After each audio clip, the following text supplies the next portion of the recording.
Hello friends, எல்லாரும் எப்படி இருக்கீங்க? இன்றைக்கி நம்ம வீடியோவில் எல்லாருக்கும் ரொம்ப பிடிக்கக்கூடிய வகையில் 2 விதமான சட்னி நம்ம செய்ய போகிறோம். இட்லி தோசைக்கு தொட்டு சாப்பிட்றதுக்கு. அதாவது நல்ல ஹெல்த்தியாக வெங்காயம் போட்டு அதுவும் சின்ன வெங்காயம் போட்டு நம்ம சட்னி செய்ய போகிறோம்.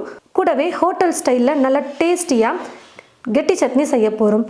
கண்டிப்பாக இந்த 2 விதமான சட்னியும் உங்களுக்கு பிடிக்கக்கூடிய வகையில் இருக்கும், சீக்கிரமாக செய்யக்கூடிய வகையிலும் இருக்கும். வாங்க இந்த 2 விதமான சட்னியும் எப்படி செய்கிறதுன்னு பார்க்கலாம்.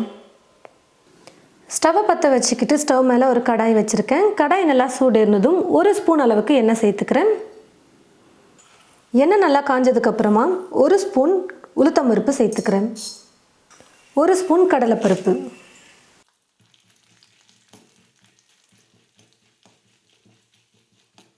ஓரளவுக்கு உளுத்தம்பருப்பு கடலைப்பருப்பு வறுபட்டதுக்கப்புறமா ஒரு 10-15 பல் பூண்டு சேர்த்துக்கிறேன்.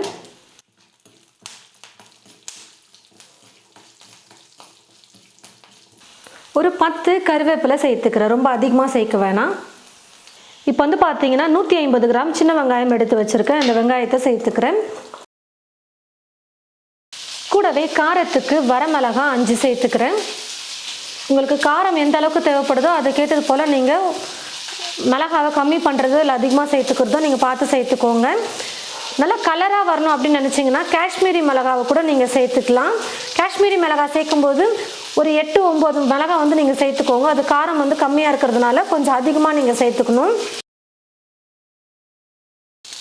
வெங்காயம் சேர்த்துட்டு ஒரு 3 நிமிஷம் வதக்கினா போதும், ரொம்ப நேரம் வதக்க வேணாம். நம்ம எல்லாத்தையும் அரைச்சிட்டு அதுக்கப்புறமாவும் கொஞ்சம் நேரம் நம்ம குக் பண்ண போகிறோம். அதுக்காக ரொம்ப நேரம் இப்போவே வதக்க வேணாம்.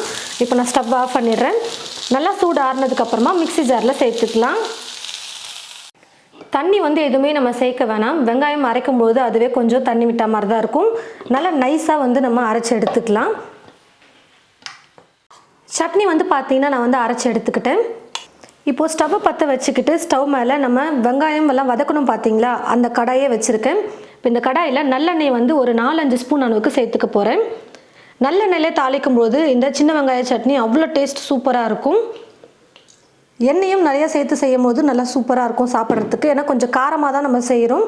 அந்த காரத்தை பேலன்ஸ் பண்ணுறதுக்கும் டேஸ்ட் நல்லா கொடுக்கறதுக்கும் நல்லெண்ணெய் கொஞ்சம் நிறைய சேர்த்து செய்யும் போது சூப்பராக இருக்கும் சாப்பிட. எண்ணெய் நல்லா காஞ்சதுக்கப்புறமா கடுகு கொஞ்சம் சேர்த்துக்கிறேன்.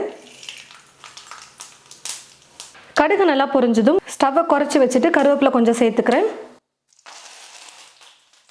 இப்போது அரைச்சி வச்சிருக்கிற சட்னியை சேர்த்துடலாம்.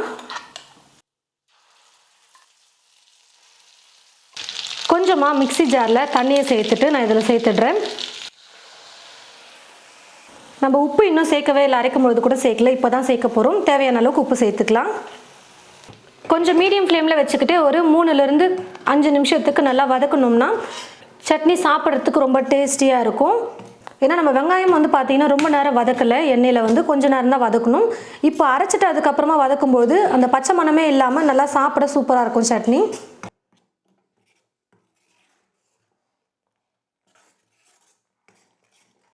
ஸ்டவ்வை குறைச்சி வச்சுக்கிட்டே 3-5 நிமிஷத்துக்கு நல்லா நான் வதக்கிட்டேன். சட்னி ரெடி ஆகிடுச்சு. இப்போ நான் ஸ்டவ் ஆஃப் பண்ணிடுறேன். ஹோட்டல் ஸ்டைலில் இப்போ நம்ம பார்த்தீங்கன்னா கெட்டி சட்னி செய்ய போகிறோம். தேங்காய் சட்னி ஒரு சில ஹோட்டலில் ரொம்ப தண்ணியாக இருக்கிற மாதிரி இருக்கும், ஒரு சில ஹோட்டலில் கெட்டியாக கொடுப்பாங்க. அவ்வளோ டேஸ்ட்டாக இருக்கும் அந்த கெட்டி சட்னி பார்த்தீங்கன்னா இட்லி தோசைக்கு சாப்பிட்றதுக்கு அவ்வளோ நல்லா சூப்பராக இருக்கும். இப்போ நான் ஒரு மிக்ஸி ஜார் எடுத்துக்கிட்டு அந்த மிக்ஸி ஜாரில் தேங்காவை சேர்த்துக்க போகிறேன். நல்லா ஒரு பெரிய தேங்காயில் அரை முடி தேங்காவை நான் எடுத்து மேலே இருக்கிற அந்த ப்ரௌன் கலர் இருக்குது பார்த்தீங்களா, அதை எடுத்துட்டு சின்ன சின்னதாக கட் பண்ணி வச்சுருக்கேன். இப்போ ஒரு மிக்ஸி ஜாரில் சேர்த்துக்கலாம். கூடவே 4 பல் பூண்டு சேர்த்துக்கிறேன். நான் எடுத்துருக்கிற தேங்காய்க்கு நல்ல பெரிய பச்சை மிளகாவாக 2 பச்சை மிளகாய் எடுத்து வச்சுருக்கேன். மீடியம் சைஸில் இருந்ததுன்னா 3 பச்சை மிளகாய் சேர்த்துக்கோங்க. நான் எடுத்துருக்கிற தேங்காவுக்கு 1 ஸ்பூன் பொட்டுக்கடலை சேர்த்தா போதும், ரொம்ப அதிகமாக சேர்க்கக்கூடாது. நம்ம பொட்டுக்கடலை சேர்த்தா மாதிரி இருக்கக்கூடாது, ஆனால் பொட்டுக்கடலையோட டேஸ்ட்டும் கொஞ்சம் இருக்கணும். நிறைய சேர்த்துட்டோம்னா அந்த கெட்டி சட்னியோட ஃப்ளேவர் நமக்கு கிடைக்காது, அந்த டேஸ்ட் ஹோட்டல் ஸ்டைலில் நமக்கு கிடைக்காது. சட்னிக்கு தேவையான அளவுக்கு உப்பு கொஞ்சமாக சேர்த்துக்கிறேன். முதல்ல மிக்சியில் கொஞ்சம் கொரகொரப்பாக அரைச்சிட்டு அதுக்கப்புறமா தண்ணி சேர்த்து நல்லா கெட்டியாக சட்னி அரைச்சி எடுத்துக்கலாம். தண்ணியை கொஞ்சமாக சேர்த்துட்டு சட்னியை நல்லா கெட்டியாக அரைச்சி எடுத்துக்கிட்டேன் பாருங்கள். இப்போ இது ஒரு பவுலுக்கு மாற்றிக்கலாம். ஸ்டவ்வை பற்ற வச்சுக்கிட்டு ஸ்டவ் மேலே ஒரு தாளிப்பு கரண்டி வச்சுருக்கேன். சட்னி நம்ம தாளிச்சிக்கலாம். தேங்காய் சட்னி தாளிக்கிறதுக்கெல்லாம் வந்து பார்த்திங்கன்னா எண்ணெய் வந்து ரொம்ப அதிகமாக சேர்க்க வேணாம். சும்மா 1 ஸ்பூன் இல்லை 2 ஸ்பூன் சேர்த்திங்கன்னா போதும். எண்ணெய் நல்லா காஞ்சதும் கடுகு சேர்த்துக்கிறேன். கடுகு நல்லா பொரிஞ்சதும் ஸ்டவ்வை குறைச்சி வச்சுட்டு ஒரு 1/4 ஸ்பூன் உளுந்து சேர்த்துக்கிறேன். உளுந்து வந்து ஆப்ஷனல் தான், நீங்கள் வேணான்னா ஸ்கிப் பண்ணிக்கலாம். லைட்டாக உளுத்தம்பருப்பு கலர் மாறினதுக்கப்புறமா ஸ்டவ் ஆஃப் பண்ணிவிட்டு கருவேப்பிலையை கொஞ்சம் சேர்த்துக்கிறேன்.